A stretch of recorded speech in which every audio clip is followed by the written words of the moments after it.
सम्मान्य अध्यक्ष महोदय, अहिले मन्त्रीज्यूले बोल्दै गर्दाखेरि मेरो विधायकी अधिकार हनन भएको मैले महसुस गरेको छु।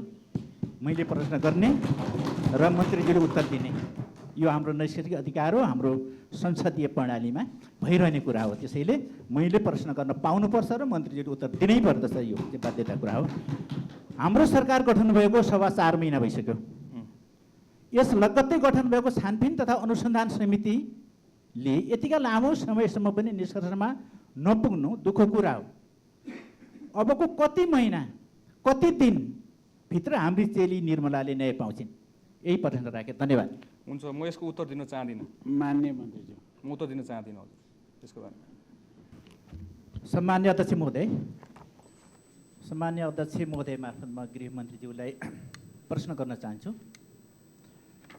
कञ्चनपुरकी निर्मला पन्तको दिन दहाडी भएको जघन्य बलात्कार र हत्या प्रकरणमा लामो समय बितिसक्दा पनि सरकारले दोषी पत्ता लगाई न्याय दिन नसक्नुको कारण के हो? यो राज्य संयन्त्रको असक्षमता हो कि कारबाही गर्न नचाहेको उदासीनता हो? सरकारले हाम्रो चेली निर्मलालाई कहिलेसम्म न्याय दिलाउँछ स्पष्ट पार्न म माग गर्दछु। धन्यवाद। मान्य मन्त्रीज्यू।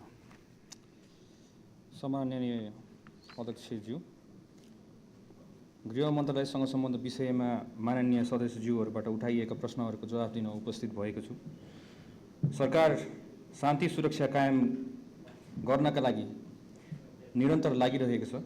यो गृह मन्त्रालयको मुख्य विषय समेत भएकोले देशमा हुने हत्या, हिंसा, बलात्कार लगायतका अपराधहरूको अनुसन्धान हामीले चरणबद्ध रूपमा गरिरहेको छौँ र माननीयज्यूले उठाउनु भएको विषय एकदमै सेन्सिटिभ छ।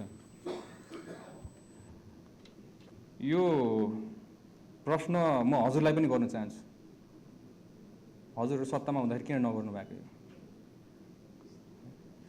र अहिले हामीलाई आएर त्यो भारी पकाउँदै गर्दाखेरि म माननीयज्यूलाई के एउटा आग्रह गर्न चाहेँ भन्दाखेरि चाहिँ यो एकदम सेन्सिटिभ विषय हो।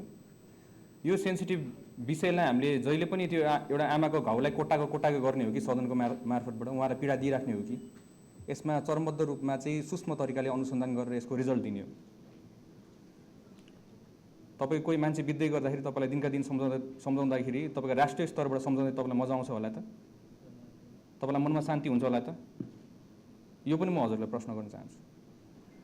र यसमा म धेरै कुरा बोल्न सक्दिनँ, बोल्दा उचित हुँदैन होला जस्तो लाग्छ। यो अनुसन्धानको विषय हो र यसमा चाहिँ हामीले सूक्ष्म तरिकाले अनुसन्धान गरिरहेछौँ र यसलाई चाहिँ म सम्पूर्ण माननीयज्यूहरूलाई यसलाई चाहिँ अबका हाम्रो प्रतिनिधि सभा, अब राष्ट्रिय सभामा यो प्रश्न चाहिँ नउठाइदिनु हुन म हजुरलाई विनम्र आग्रह गर्न चाहन्छु। कुनै छ भने यस्तो विषय छ भने मलाई व्यक्तिगत रूपमा आएर सोध्नु होला, माननीय मन्त्रीज्यू यो के भइरहेछ कसो छ भनेर सोद्धाखेरि पनि फरक पर्दैन।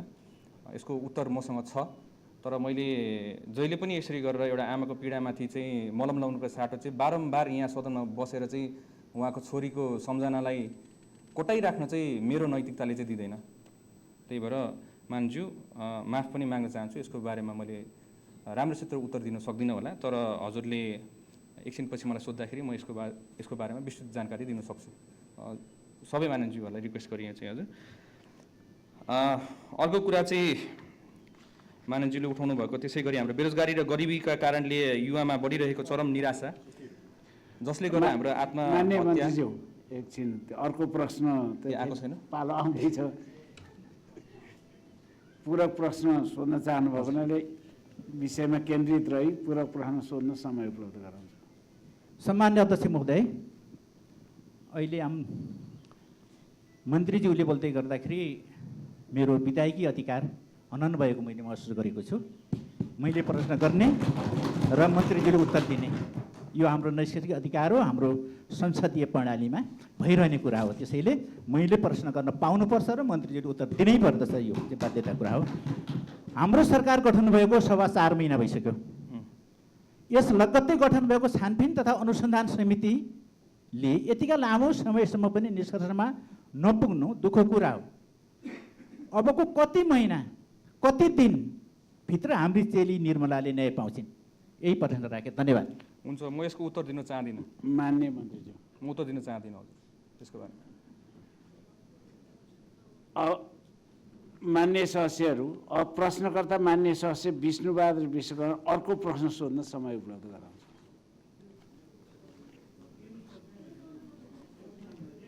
सम्मान्य अध्यक्ष महोदय,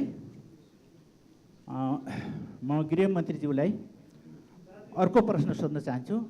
प्रश्न यस प्रकार छ। हाम्रो समाजमा बेरोजगारी र गरिबीका कारण युवाहरूमा बढिरहेको चरम निराशा तथा आत्मदाह, आत्महत्या जस्तो भयावह स्थिति, चिन्ताजनक अवस्थालाई रोक्न सरकारले के कस्ता नयाँ नीति कार्यक्रमहरू निर्माण गरिरहेको छ, स्पष्ट पार्न म माग गर्दछु। धन्यवाद। मान्य मन्त्रीज्यू। हुन्छ, धन्यवाद प्रश्नको लागि माननीयज्यू।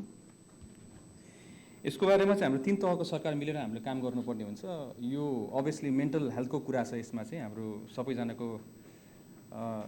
अहिले धेरै हाम्रो देशले धेरै कुरा भोगेर आएको छौँ हामीले।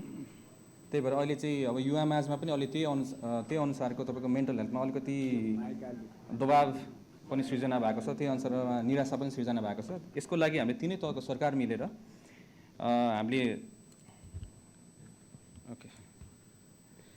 3 तहको सरकारहरू मिलेर समन्वय गरेर यसमा हामीले एउटा प्लानिङ गरिरहेछौँ। सहकार्य पनि उहाँहरूसँग जारी नै छ र हामीले एउटा हेल्पलाइन पनि राखेका छौँ 1166 मा।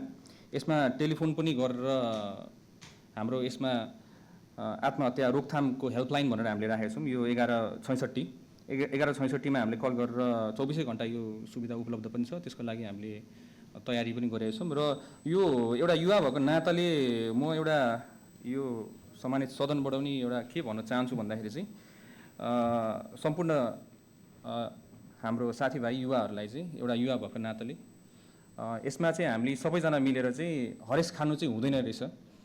हामीले जीवनमा जति दुःख पायौँ भने पनि त्यो सङ्घर्ष चाहिँ हामीले गरिराख्नुपर्छ। हाम्रो संस्कारले पनि हामीलाई सिकाएको कुरा त्यही नै हो, कहिले पनि हरेस नखानु भन्ने कुरा हो। अनि हामीले दुःख हुन्छ, हाम्रो आफ्नो व्यक्तिगत सबैजना मानिसको आफ्नो आफ्नो दुःख त छ नै होला। दुःख नभएको त मान्छे नै हुँदैन यो संसारमा, होइन। तर त्यो दुःखलाई चाहिँ हामीले आफ्नो अपनत्व गरेर त्यसलाई चाहिँ आफ्नो बल बनाएर त्यसलाई चाहिँ अगाडि बढाउनु पर्छ र युवा वर्गहरूलाई चाहिँ अब हामीले त्यही अनुसारमा खेलकुदहरूमा अलिकति केन्द्रित भएर त्यसमा चाहिँ अलिक सुविधाहरू बढाउने, होइन। अरू गेम्सहरूमा भयो, होइन। युवाहरूलाई अरू टेक्नोलोजीहरूमा चाहिँ अलिकति हामीले चाहिँ यसमा डाइभर्ट गर्नलाई हाम्रो खेलकुद मन्त्रालयले पनि त्यही अनुसार बजेट पनि छुटाउनु भएको छ, होइन। अनि यसमा चाहिँ हाम्रो काम भइरहेछ माननीयज्यू। यसमा मेरो विचारमा सबसे राम्रो कुरा चाहिँ मेरै एउटा इक्जाम्पल दिँदा नि हुन्छ।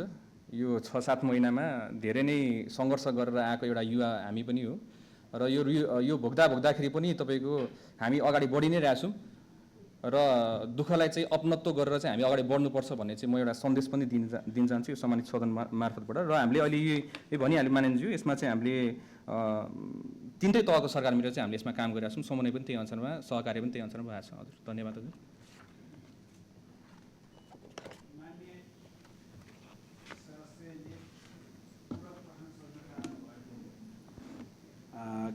विषयमा केन्द्रित भई पूरक प्रश्न सोध्न समय उपलब्ध गराउँछु।